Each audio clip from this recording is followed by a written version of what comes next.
మాజీ మంత్రి పువ్వాడ అజయ్ సంచలన వ్యాఖ్యలు చేశారు. బీఆర్ఎస్ హయాంలో బుగ్గపాడు ఫుడ్ పార్క్ తీసుకొచ్చామని, కాంగ్రెస్ హయాంలో ఆ బుగ్గపాడు ఫుడ్ పార్క్ భూములను ఏపీ వ్యాపారులకు కట్టబెడుతున్నారని తెలిపారు.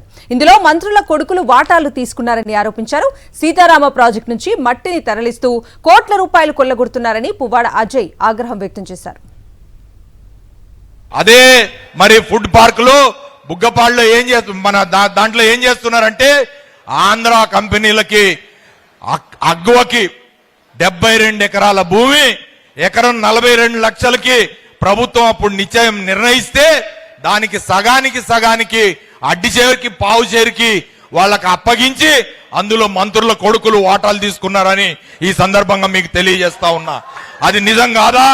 అది మేము ఈ వేదిక బీఆర్ఎస్ పార్టీ మిమ్మల్ని ప్రశ్నిస్తా ఉంది. దీని మీద విచారణ జరపండి. దానికి మొత్తం మట్టి నింపడానికి మీరు సీతారామ ప్రాజెక్టు నుంచి మట్టి తీసుకొచ్చి కోట్లాది రూపాయల మట్టిని కొల్లగొడతా ఉన్నారు.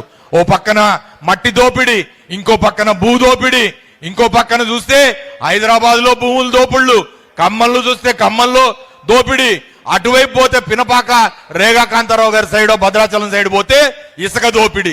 ఏం చూసినా కూడా వెరసి 2.5 సంవత్సరాల్లో అంటే ఇంటర్వెల్ వరకు మనం చూపింది దోపిడీ రాజ్యం. దండుపాలెం బ్యాచ్ తప్పితే ఏ సంక్షేమం లేదు. అవునా కాదా నేను అడుగుతాను. రెవెన్యూ మంత్రి గారి రెవెన్యూ పెరిగింది, వ్యవసాయ మంత్రి గారి ఆదాయం పెరిగింది, 100 ఎకరాలు 1000 ఎకరాలు అవుతున్నాయి.